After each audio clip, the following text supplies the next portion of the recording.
안녕하세요. 반갑습니다. 성경개관 세 번째 시간입니다. 오늘 영상을 제가 좀 늦게 올렸습니다. 기다리고 계신 많은 분들이 지금도 막 교회로 전화를 하진 않더라고요. 음. 안 올라왔나? 뭐 뜻이 있겠지. 다들 기다려 주시는 이 시간. 보시다시피 제가 오늘 예배를 먼저 드린 다음에 영상을 촬영하고 있습니다. 오늘 설교가 있는데 어제 녹화를 할 수가 없겠더라고요. 그래서 짠! 점심 먹고 바로 녹화를 하고 있습니다. 잘 들었다고 왔다 갔다 하면서 이제 말씀해 주시는 분들 대단히 감사합니다. 여러분의 피드백에 힘입어서 활짝 이렇게 한 번씩 웃으면서 해야 좋죠. 네. 그래서 오늘은 중간기에 대해서 이야기 나눌 거예요. 중간기는 지금 여러분께서 기다리신 것처럼 왜 올라올 때가 됐는데 영상이 아직 올라오지 않지? 기다려보자 하고 하는 그러한 시간입니다. 오늘 아주 절묘하네요. 다음 주에는 늘 올리던 시간에 올라가겠지만 그래서 지난주에 시간이 굉장히 길었죠. 그래서 조회수도 낮던데 좋아요를 눌러주셨으면 좋겠는데 아무튼 오늘 중간기는 굉장히 짧을 겁니다. 축하드립니다. 짧게 중간기 살펴보고 다음 주 마지막 시간에 신약에 대해서 열심히 또 달려보도록 하겠습니다. 여러분 같이 해서 너무나 좋습니다. 댓글도 남겨주시면 되게 좋은데 댓글은 다들 안 남겨주시더라고요. 상관없죠. 자, 중간기 들어가겠습니다. 성경 파노라마 빠라밤 신구약 중간기입니다. 신목에도 뜻이 있다. 신구약과 그 중간 사이를 다룹니다. 우리 이 400년 동안의 침묵기, 중간기라고 하면은 구약 성경 마지막 예언서였던 선지서였던 말라기서로부터 마태복음까지의 시간, 이 시간이 한 400년 정도의 시간입니다. 이 시간에는 권위 있는 선지자가 등장하지 않았기 때문에 하나님께서 침묵하셨다. 중간시대라고 해서 중간시대다. 라고 하는 이름들이 있습니다. 그런데 여러분, 하나님께서 이 시기에 침묵하셨을까요? 하나님이 가만히 계셨을까요? 아니죠. 역사가 계속 흘러가고 있었죠. 그래서 먼저 그 사이의 역사가 어떻게 흘러갔는지를 살펴보도록 하겠습니다. 우리 성경에서 잘 나오는 아수르, 북이스라엘을 멸망시켰던 아수르가 있죠. 기원전 900년부터 기원전 612년까지 아수르가 세상의 지배자였습니다. 여기 앞에 그림을 보시면요. 동쪽으로는 우리가 알고 있는 바벨론 인근, 또 유프라테스, 티그리스 강을 다 집어삼키고 북쪽 끝까지 올라가서 아래쪽 팔레스타인과 애굽까지 내려와 있죠. 아수르가 이렇게 큰 영향력을 끼쳤었습니다. 한 300년 동안 거의 여러분 기억나십니까? 이렇게 둘러싸고 있는 지역을 비옥한 초승달 지역이라고 하죠. 그러니까 이것은 고대 근동에 사람 살 수 있는 지역을 다 통치하고 있었다라고 보아도 되는 거예요. 특히 애굽은 저 밑에까지 애굽 거의 전역을 다스렸다, 지배했다. 라고 보면 됩니다. 사실 이건 뭐 애굽이 아수르의 속국이었으니까 영토를 그렇게 표시한 것이고, 그렇죠. 아수르는 722년, 기원전 722년에 북이스라엘을 멸망시키면서 북이스라엘 사람들을 식민지 곳곳으로 흩어지게 만들었습니다. 아수르가 사용한 방법이 민족 융합 정책이었어요. 그래서 이쪽에 사는 사람을 저쪽으로 데려다 놓고 저쪽에 사는 사람을 이쪽으로 강제 이주를 여기저기 시키면서 그 안에서 자연스럽게 이 민족성이 흐려지도록 사람들이 섞이도록 만들었습니다. 그리고 이때부터 시작된 사람들이 유대인들과 이방인들 사이의 혼혈인 사마리아인들이었습니다. 그래서 이 시기에 대해서 사마리아인들을 굉장히 부정적으로 보죠. 왜? 하나님이 혼합 결혼하지 말라 그랬는데 오늘날 우리가 이해할 때는 살기 위해서 살다 보면이라고 생각되는 부분도 있을 수 있고요. 어떻게 보시는지는 여러분이 판단하시기 나름입니다. 어쨌든 유대인들은 그래서 이 사마리아인들을 개처럼 여기까지 했죠. 어떻게 보면 또 희생자들이기도 했었습니다. 아수르 때문에. 그 다음에 일어난 나라가 기원전 612년에 일어난 신흥 제국 바벨론입니다. 여러분, 이 바벨론은요, 원래는 아수르의 작은 속국이었습니다. 근데 아수르가 갑자기 딴 망하고 바벨론이 짠 등장을 한 것이 아니라 속주였던 바벨론이 힘을 점점 키우고 일으켜서 아수르에 대해서 반란을 일으키게 된 것이죠. 그래서 바벨론 제국은 아수르보다 훨씬 더 위쪽으로 올라가 있습니다. 아수르의 지방 속국을 잡으면서 또 그렇게 치고 올라간 것이죠. 보면은 애굽까지는 점령하지 못했어요. 왜냐하면은 아수르의 수도는 아까 지도에서 약간 북쪽에 있는 니느웨였는데 바벨론 제국은 요 두 강이 모이는 곳, 거의 갈대아 우르쯤이 바벨론의 수도였거든요. 그러니 애국까지 비옥한 초승달 지역의 끝까지 군대를 보내기가 쉽지 않았습니다. 여러 번 전쟁이 있었고 그 가운데 남유다가 많은 어려움을 겪었었죠. 남유다가 애굽을 통해서 이 바벨론을 무찌를 적어도 자기 땅만 지켜낼 생각을 하다가 결국은 멸망당했습니다. 느부갓네살 왕, 유명한 느부갓네살 왕이 기원전 606년에 남유다를 정복했고 기원전 586년에 예루살렘 성전과 성벽을 파괴했습니다. 그리고 다니엘이 이때 처음 포로로 끌려갔을 때 느부갓네살 꿈을 해석하는데요. 그 꿈에 여기 지도 아래 보시면 바벨론하고 괄호로 금의 나라라고 되어 있습니다. 느부갓네살이 꿈을 꿨어요. 거대한 신상이 서 있었는데 머리는 금, 가슴과 팔은 은, 배와 허벅지는 놋, 종아리는 철로 된 거대한 신상이 써 있었는데 큰 뜨인 돌이 붕 떠서 날아오더니 그 우상을 꽝 하고 부숴버립니다. 그 꿈처럼 찬란한 문화를 꽃피우고 또 바벨론은 아수르와 달리 민족을 섞어버리는 것이 아니라 바벨론의 문화에 동화되게끔 각 나라의 귀족들 그리고 똑똑한 영재들을 자기 수도로 데려가서 그곳에서 자기 사람화합니다. 근데 이 바벨론의 이 방법이 얼마나 참 다스리는 입장에선 탁월한 것이었죠. 하지만 식민지에는 상당히 안 좋은 영향을 끼친 것이 또 남유다를 멸망시켰던 그 나라이기도 해서 성경에 계속해서 바벨론, 악의 상징처럼 남아있게 됩니다. 그래서 요한계시록에서도 이 바벨론이 악의 아주 근원, 상징처럼 계속해서 나타나죠. 신약 성경에 나타나는 바벨론, 계시록에 등장하는 바벨론은 이 바벨론하고는 다릅니다. 바벨론이 다시 일어난다? 문자적으로 보면 안 됩니다. 악한 나라의 상징입니다. 그래서 금으로 된 머리의 나라. 근데 그 바벨론이 멸망하고 새로운 나라가 일어나죠. 여기 보시면요. 바벨론 제국이 가장 확장됐던 시기가 기원전 612년부터 536년, 80년밖에 되지 않았어요. 그러니까 그 전에 고대 제국 바빌로니아가 있었고 이건 사실 네오 바빌로니아라고 하는 새롭게 일어난 바벨론 제국입니다. 그러나 그 80년 동안에 굉장한 이 지역에 영향력을 크게 끼쳤기 때문에 이름도 남게 된 것이죠. 느부갓네살 왕의 아들 벨사살을 마지막으로 해서 이 시대가 종말을 맞게 됩니다. 다음에 일어난 나라가 성경에서는 바사, 그리고 우리가 잘 아는 페르시아 제국입니다. 기원전 536년부터 332년까지 200년 정도 고대 근동을 다스렸고 여러분 보시면 지중해 쪽으로 아래로는 애굽 그리고 위쪽으로 소아시아를 다 통치했고요. 진짜 우리의 아시아 영역까지 진출해 있는 것을 볼 수가 있습니다.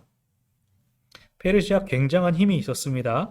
여러분 그 영화 아시죠? 300 이렇게 나오는 I'm a Sparta, this is Sparta 막 나오는 한때 그 무사한 남성들을 지치게 만들었던 영화, 우리 여성분들 아주 좋아하시는 영화, 팬티와 망토만 걸치고 남자들이 싸우던 영화. 거기에 보면 페르시아가 나오죠. 페르시아가 여기 지도에 보시는 것처럼 아시아까지 영향을 확장하면서 그 나라의 좋은 것들 다 가지고 옵니다.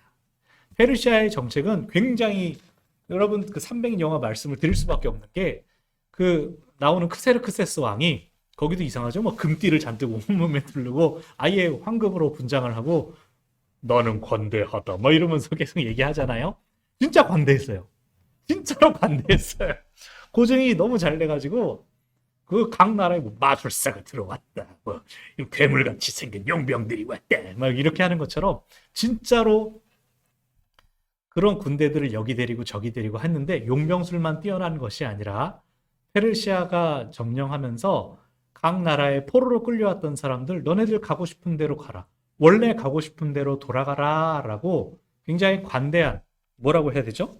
문화 존중을 민족을 존중해주는 정책을 사용했습니다. 유대도 돌아오게 됐죠. 페르시아가 그렇게 풀어준 이유는 우리 페르시아의 문화가 이토록 고상한 것이다. 그러니 너희들 자발적으로 우리를 따라오렴. 문화적인 정책을 굉장히 잘 사용했습니다. 그래서 큰 나라에 영향을 미칠 수 있었고 또 다니엘의 꿈에서는 팔과 가슴까지 이어지는 이 은혜 제국의 시대였죠. 이 시대 때 고향으로 돌아온 유대인들이 성전을 재건했습니다. 제2 성전을 건축했고요. 스룹바벨 총독을 필두로 해서 이때부터 서기관들이 하나님의 율법을 가르치고 해석하는 공식적인 집단으로 활동하기 시작했습니다. 바벨론 포로로 끌려갔을 때는 제사를 드릴 수도 없고 그저 가정 중심으로 율법의 어떤 전수들이 근근히 이어져 있던 것이 다시 돌아왔을 때 유대라고 하는 독립 국가를 건설할 수는 없지만 여전히 바사, 페르시아의 지배하에는 있지만 민족의 고유성을 살릴 수 있을 때 우리는 말씀, 율법으로 돌아가자. 그래서 역대기 역사도 이 포로기 시대와 이후의 해방 시대 때 다시금 말씀 중심으로 정리가 됩니다. 여러분 나중에 나누실 기회가 있을지 모르겠지만 에스라 같은 경우가 그 역대기 역사를 쓴 게 아닐까라고 강하게 추측이 되죠. 이때 역대기에 드러나는 것 성전 중심, 예루살렘 중심의 신학이 강조가 되었습니다. 구약이 끝나는 시대까지 그러니까 성전이 완전히 재건되는 2차 성전이 재건되는 학계 스가랴 시대 그리고 말라기 때까지 페르시아 제국의 영향 하에 있었습니다. 그러니 중간기라고 하면 이 기원전 3,400년부터 신약 시대까지 시기적으로 한 3,400년 정도 되는 거죠. 아까 400년의 시간이라고 했는데 이 페르시아 제국의 통치기 귀환한 시간 이후로부터 시간을 잰 겁니다. 이 페르시아는 알렉산더 대왕이 이끄는 그리스에 의해서 정복당했습니다. 그리스는 뭐 더 커졌죠.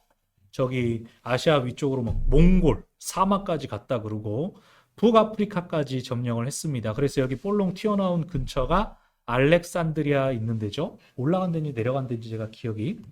근데 어쨌든 그쪽까지 영향력을 상당히 크게 미쳤습니다.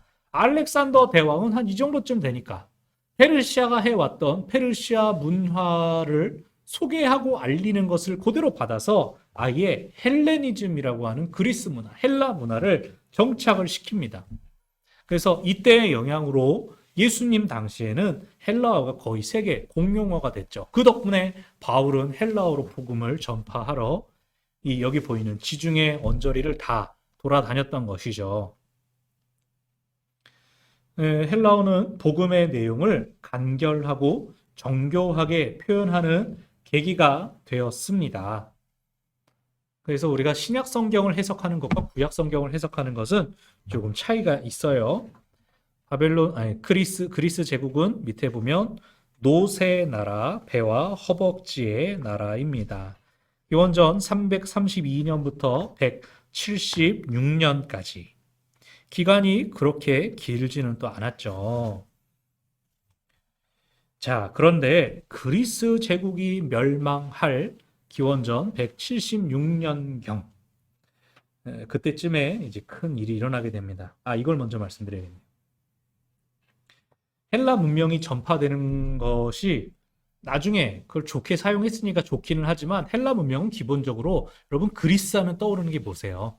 그리스 로마 신화가 있잖아요. 그리스 로마 신화는 어떻습니까?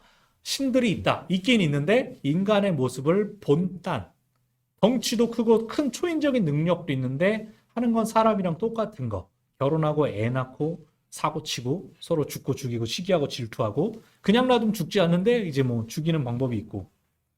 그러니 무슨 차이가 있었습니까? 헬라 문명은 인본주의적인 문화였고 신본주의, 하나님 중심의 헤브라이즘, 유대인들이 가지고 있었던 그 헤브라이즘이 헬레니즘으로 전환되게 됩니다. 그래서 사실 문화적으로는 유대인들에게는 굉장한 위기의 시대이기도 했죠.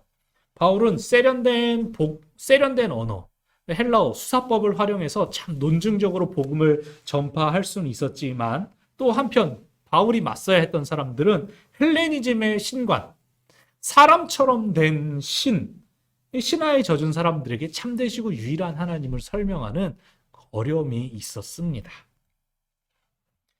이것은 오늘날 우리를 생각해 보면 돼요. 무신론이나 혹은 범신론, 사람들이 나는 종교적이긴 거부할 거야 라고 하면서 난 사실 영적이야 라고 얘기를 하죠. 명확한 기준을 갖지 않고 자기 마음에 생각하는 어떤 그런 환상과 상상에 대해 우리가 맞서야 되는 시대입니다.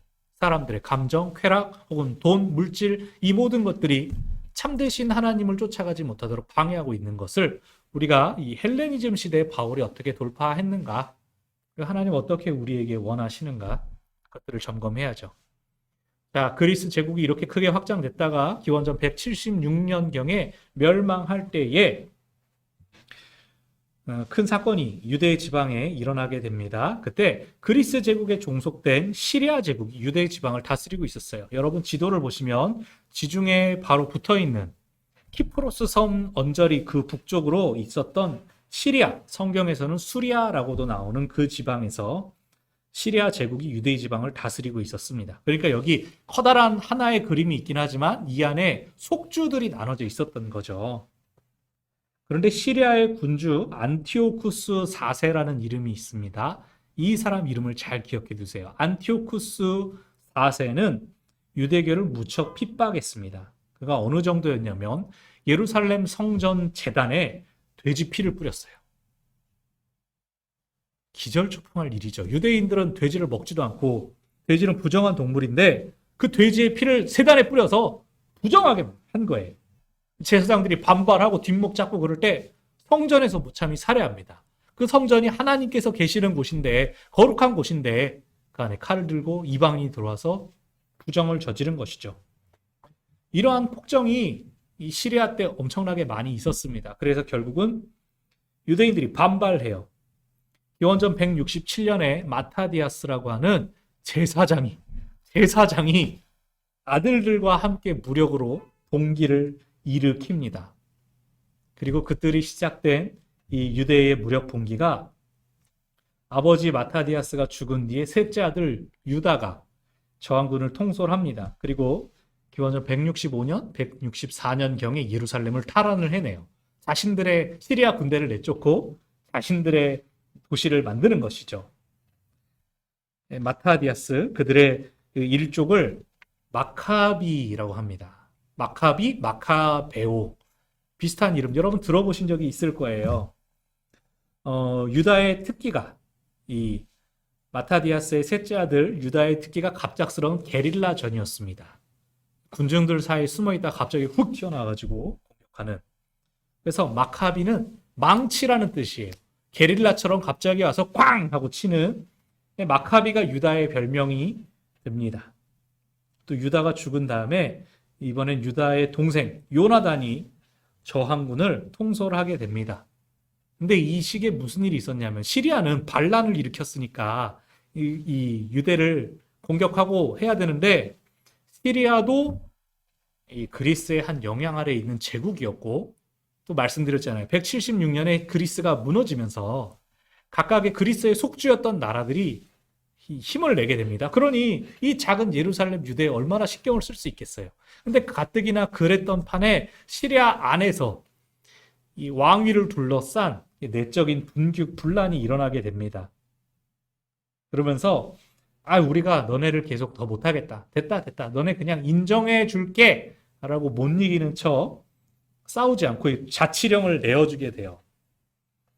그랬을 때 이 요나단을, 그때 지도자였던 요나단을 제사장 아버지의 아들이니까 제사장이죠. 대제사장이면서 유대 총독을 해라. 너가 군인을 이끌었으니까 라고 합니다.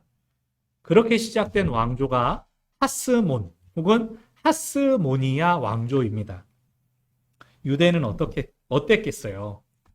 야, 독립 왕조가 세워졌다. 할렐루야! 뭐 부르면서 신났겠죠. 그런데 문제가 있었어요. 상황이 어떻습니까? 무력으로 완전히 물리친 게 아니라 시리아가 아우 저 조그만 애들 그래 예루살렘 주변으로 해가지고 니들 알아서 해라 라고 해준 거예요. 그리고 막 돌아온 뭐 메시아 왕조 어쩌고 하는데 요나단은 하스몬 왕조는 레위 지파란 말이에요. 대제사장의 아들이었으니까. 그러면 레위 지파 대제사장이 왕? 메시아는 다윗에 가면 유다 지파에서 나와야 되는데 그러니까 그림이 애매해지는 거예요. 남유다는 원래 포로에서 돌아온 사람들이 다 유다 사람이었거든요. 유다 지파가 유대가 된 거예요. 그 안에 좀 섞여 있었던 게 베냐민, 이미 그 전에 합쳐졌던 시몬 이런 사람들이거든요. 많은 12지파들은 모계를 통해서 뿔뿔이 흩어진 상황에서 다시 몰려든 지금의 이스라엘 나라와는 조금 다른 형태의 남유다와 또 포로기 이후 유다가 열렸던 것인데, 그러니 하스몬 왕조는 시리아의 권력 투쟁이라는 기회와 함께 시리아와 때로는 협력하기도 하고 때로는 저항하기도 합니다. 그러니까 외교적인 노력을 하면서 불안불안하게 가죠. 그러다 보니까 무슨 일이 생겼을까요? 지금 말씀드렸죠. 레위 지파 제사장이 어떻게 왕이 되냐? 경건한 유대인들은 그걸로 항의를 하는 거예요. 왕은 인간의 지도자인데. 그리고 또 이 시기에 일어난 바리세파, 소위 하시dim 운동이라고 하는 경건주의 운동을 이끌던 바리세파도 이에 반발을 합니다. 이때 당시 바리세파는 아직 그 순수함을 잃어버리지 않았던 때였어요. 아까 말씀드렸죠. 포로기에서 돌아온 다음에 서기관 무리들이 일어나면서 하나님의 말씀을 중시하고 그대로 살아야 된다라고 하는 경건한 움직임들이 계속 일어났거든요. 근데 그 사람들이 볼 때 이건 구약시대 하나님께서 세우신 왕조하고는 너무 분위기가 다른 거예요. 이게 맞나? 이게 맞나? 계속 그 안에서 시끌시끌하죠. 대제사장과 왕이 하나가 됐으면 사무엘처럼 아예 하나님 말씀을 잘 따라가든가. 근데 그것도 아니고 계속 눈치는 보니까. 그래서 하스몬 왕조는 100년 정도 불안하게 나라를 이어가다가 무너지게 되는데 어디에 무너질까요? 바로 기원전 63년에 로마에 의해서 무너집니다. 로마가 팔레스타인 지방까지 넘어왔을 때, 쳐들어왔을 때 이제 그 유대의 하스몬 왕조, 아주 작은 국가가 가볍게 짓밟히게 되는 것이죠. 로마 제국 보시면 지도가 아예 다르죠. 아시아 지방은 좀 잘라내고, 저 유프라데스, 티브리스 강 쪽은 완전 잘라내고 유럽 쪽으로 다 차지했습니다. 밑에 보면 로마는 철 종아리, 철의 나라. 강하기는 제일 강력한데 좀 이렇게 귀한 가치는 좀 떨어지는 그런 금속이죠. 기원전 63년에 폼페이우스 장군이 예루살렘을 점령합니다. 그리고 로마는 AD 500년까지 팔레스타인에 영향력을 끼쳤습니다. 예수님은 로마 제국이 유대 지방을 다스리던 중 시저의 양아들인 아우구스투스 혹은 옥타비아노스의 치세 때 태어나셨습니다. 이때 황제로부터 헤롯 대왕이 팔레스타인의 통치권을 위임을 받습니다. 이 헤롯 대왕이 굉장히 머리가 좋은 사람이었습니다. 이 사람은 로마에 샤바샤바 말을 합니다. 이 유대인들 골치 아파서 자기들끼리 왕을 세워주는 게 좋은데 제가 왕행을 하겠다는 건 아니고 총독을 여길 자치령을 해주시면 제가 동족이니 잘해보겠습니다. 그런데 헤롯은 유대인은 아니고 에돔 족속의 후손인 이두메 사람입니다. 그런데 로마에서 볼 땐 그 밥에 그 나물이죠. 똑같은 거죠. 이두메는 에돔 사람, 완전 에돔 사람도 아니고 포로지에서 돌아온 유다 사람들과 어느 정도 섞인 그런 에돔의 후손이에요. 그러니 남들이 볼 땐 유대인이라 이거예요. 근데 유대인들이 보는 건 어때요? 이건 에돔 족속인데. 근데 헤롯이 로마에다 샤샤샤 얘기를 해가지고 뇌물을 줬다라고도 하고 어쨌든 그 땅을 받습니다. 팔레스타인 지방을 받아서 자기가 그 땅을 이제 통치하게 되죠. 그러니까 이렇게 여기 마찬가지로 떼어준 거예요. 근데 헤롯이 유대인들이 반발할 거 아니에요. 야, 시저 물리쳤더니 누가 오냐? 그랬을 때 헤롯이 한 것이 제2 성전을 더 크고 위대하게 지어놓는 공사를 시작합니다. 근데 유대인들의 마음이 쏙 빠진 거예요. 헤롯 다시 보인다, 형. 우리가 이따 다시 볼 겁니다. 헤롯 당이라는 당까지, 헤롯을 지지하는 사람들이 일어나기까지 합니다. 나중에 보게 될 거예요. 이 성전을 확장하고 또 아름답게 꾸미는 프로젝트가 기원전 20년에 시작돼서 9년 걸려서 외형이 완공되었습니다. 솔로몬 성전이 7년을 걸렸는데 헤롯은 9년을 걸려서 이걸 완공하고, 실질적으로 이 성전이 다 완성된 것은 63년이었어요. 기원 후 63년. 그러니 건축하는데 얼마나 걸린 거예요? 80년 가까이 걸린 대공사. 예수님도 성전이 다 완공된 거 못 봤어요. 다른 제자들 못 보고 아마 요한 정도 봤을까 말까? 예, 막 이 겉에 외벽에다 금을 다 펴서 발랐다고 하죠.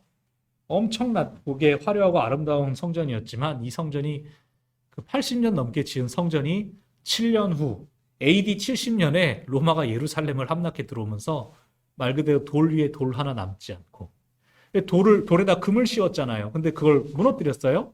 금은 아깝잖아요. 다 끓여가지고 불로 태워가지고 금을 녹여서 가져갔대요. 그러니까 더 돌을 철저하게 파괴를 했겠죠.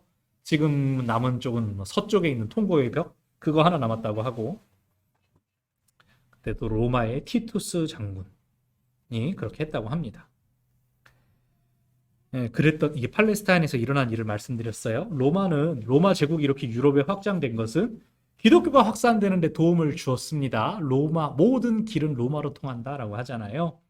강력한 군사력으로 이룩한 이 로마의 평화, 팍스 로마나는 세상을 거대한 이웃으로 만들고 타국 간의 문화 교류를 활발하게 만들었습니다.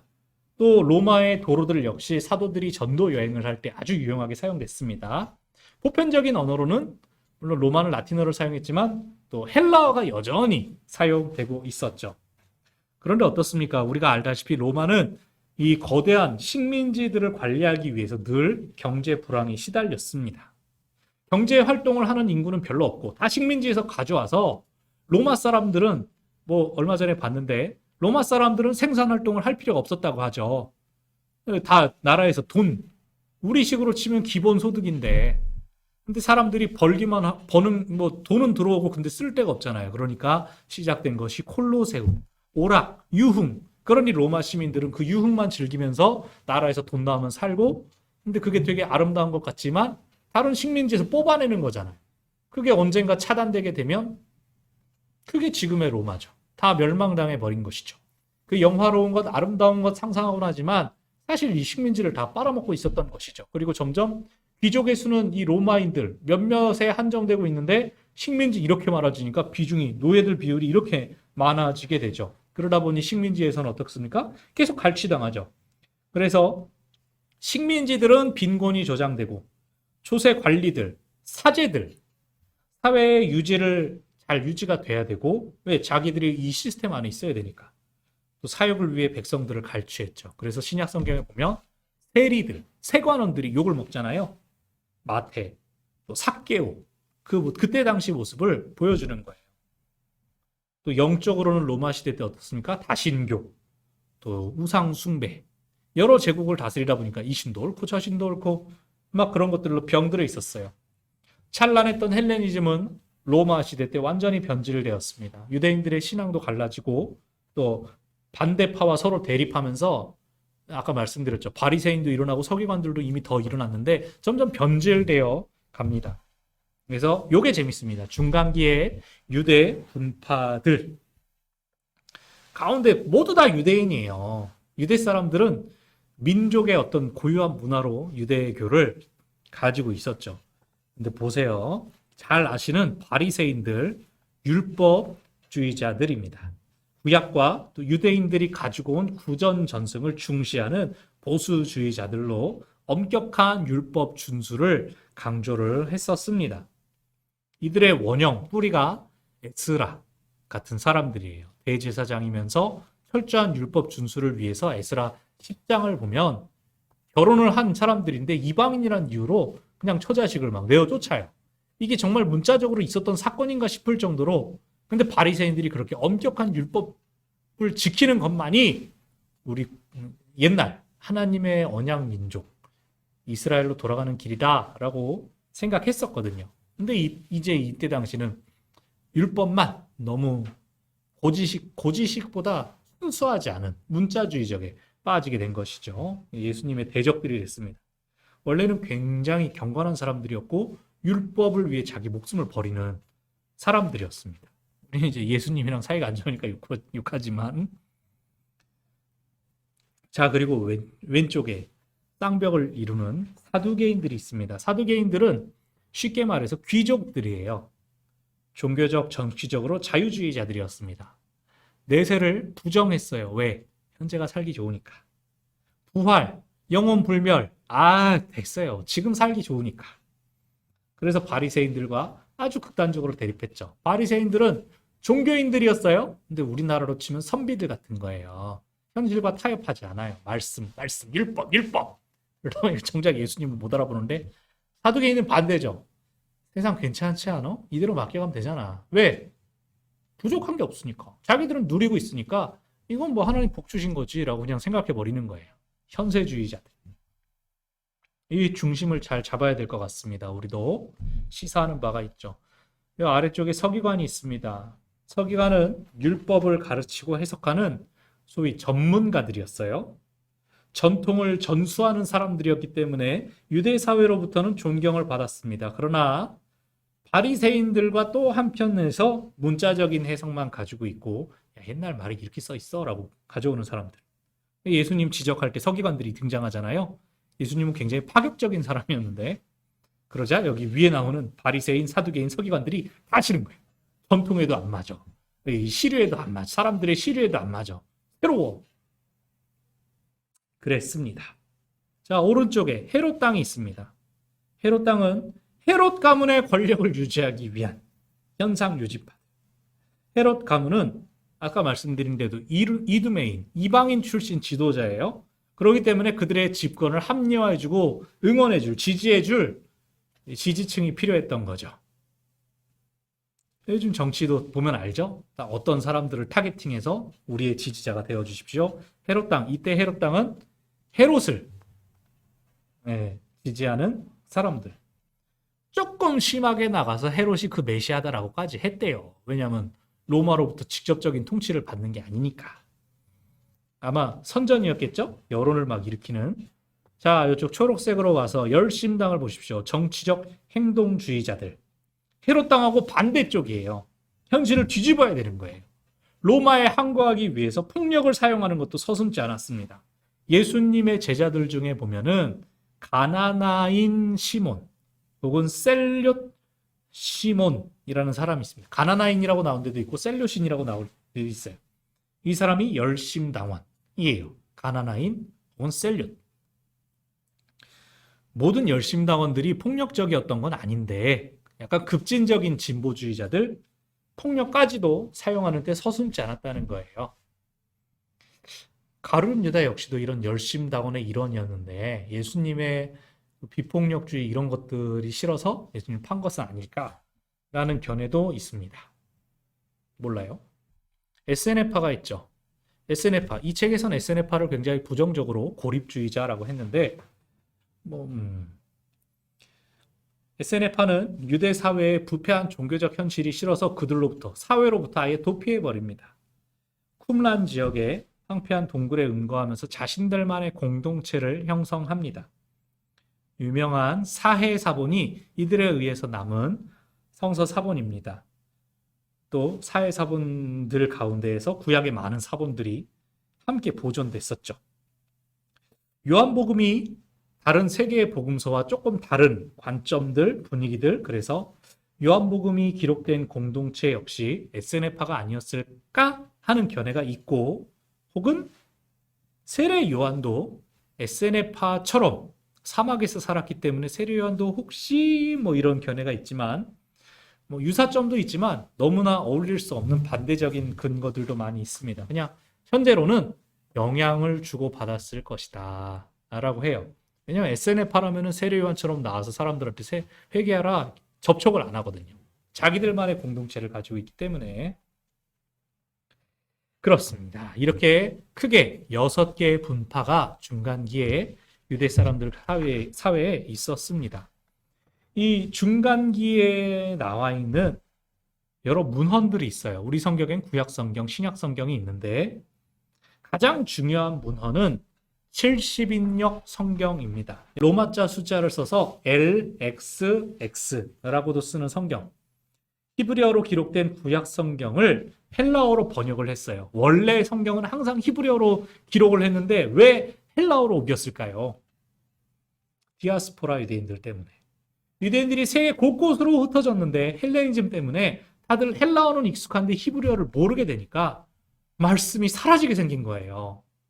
히브리어로 구전되면서 나갔던 그 이름들, 성경의 이름들이 특히 하나님의 이름, 거룩한 네 문자 YHWH라고 우리가 간단하게 쓰는 그 용어가 그 하나님의 이름 발음법을 한번 사라졌었어요. 이게 히브리어로 그걸 안 읽고 이러고 아도나이라고 대신 부르거나 했었던 것 때문에 그런 문제의 심각성을 가지고 우리가 헬라어로 성경을 번역하자.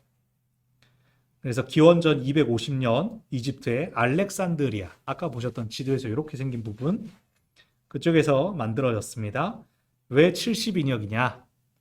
이스라엘의 12지파에서 6명씩이 선발되어서 전체 72명이 모였고 그 72명이 각자 72개의 다른 방에 들어가서 같은 기간 동안 성경을 각자 번역하고 한 자리에 나와서 짠! 비교했는데 72개의 번역에 토시 하나 틀리지 않고 똑같았다.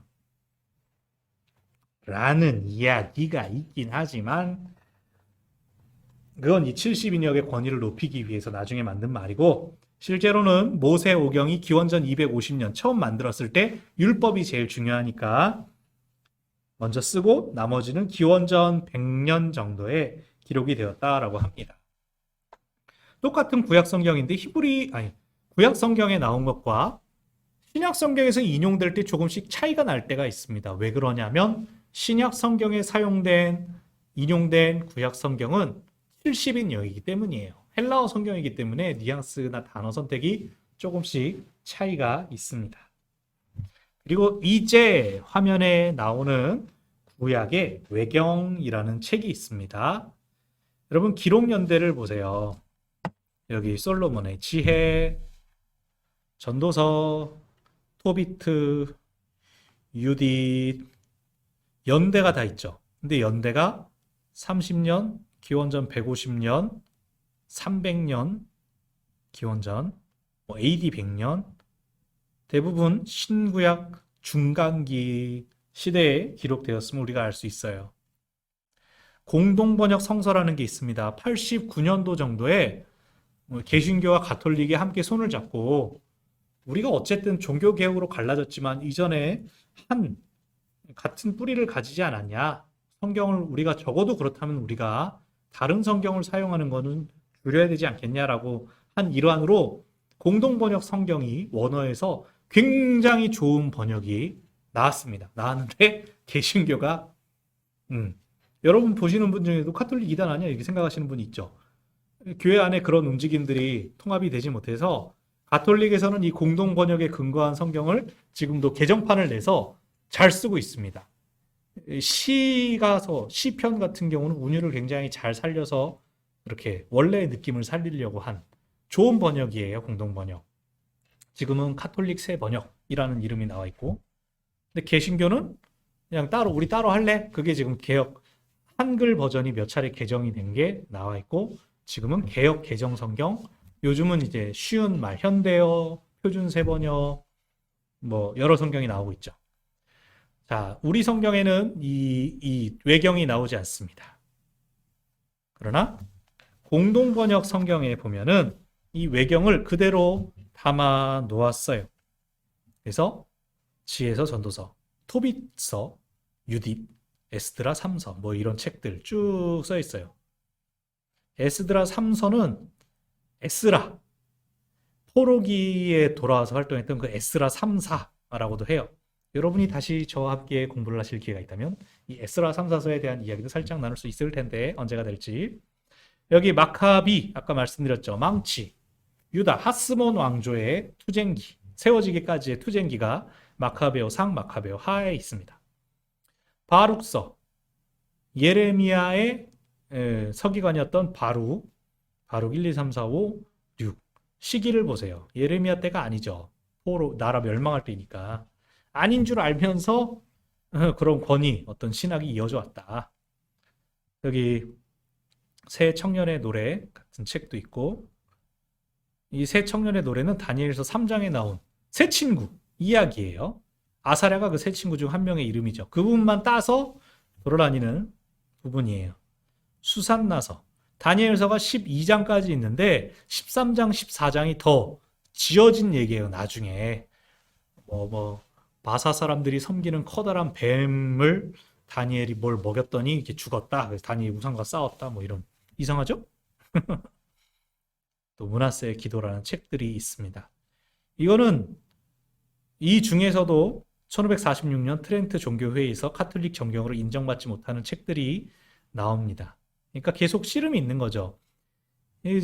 가톨릭도 알고는 있어요. 이 외경이 정경 전통에 들어가지 못할 이유가 있다. 하지만 신앙적인 유익을 주니까 라고 해서 그들의 성경에 아직 가지고 있습니다. 우리도 인터넷 통해서 볼 수 있습니다. holybible.or.kr 들어가면 가톨릭 성경, 이 공동번역 성경을 번역별로 다 볼 수가 있습니다. 토비투 유딧 같은 경우 일반적인 이 외경들이 우리가 가지고 있는 신학과는 좀 맞지 않는 부분이 있어요. 싶을 때가 있어요. 근데 그냥 뭐 재밌습니다. 궁금하신 분들 찾아보셔도 뭐 지옥 안 가니까. 또 외경과 함께 위경이라는 책이 있습니다. 이건 뭐 누가 봐도 뻔하게 정경일 수가 없는 책들.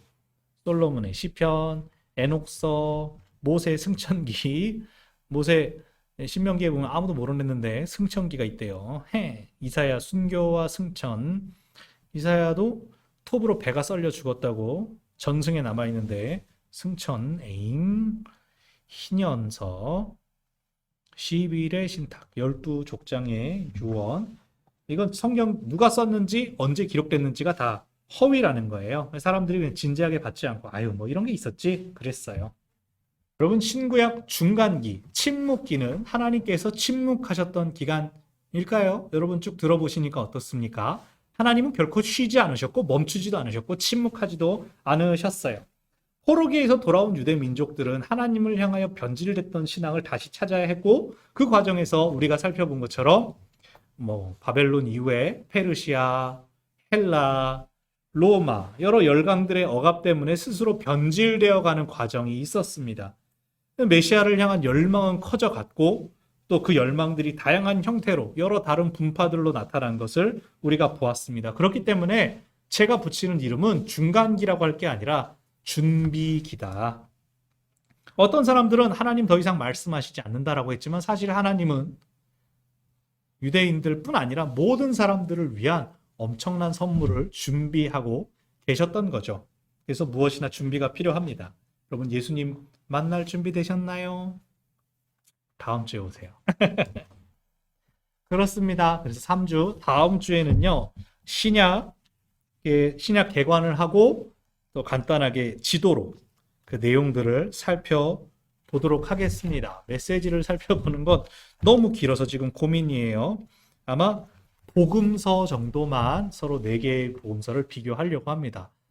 다음 주에도 너무 길면 여러분 보실 때 힘드실 텐데, 아무튼 쭉 봐주셔서 감사하고요. 이번 한 주도 은혜 가운데 평안하시기를 바랍니다. 감사합니다.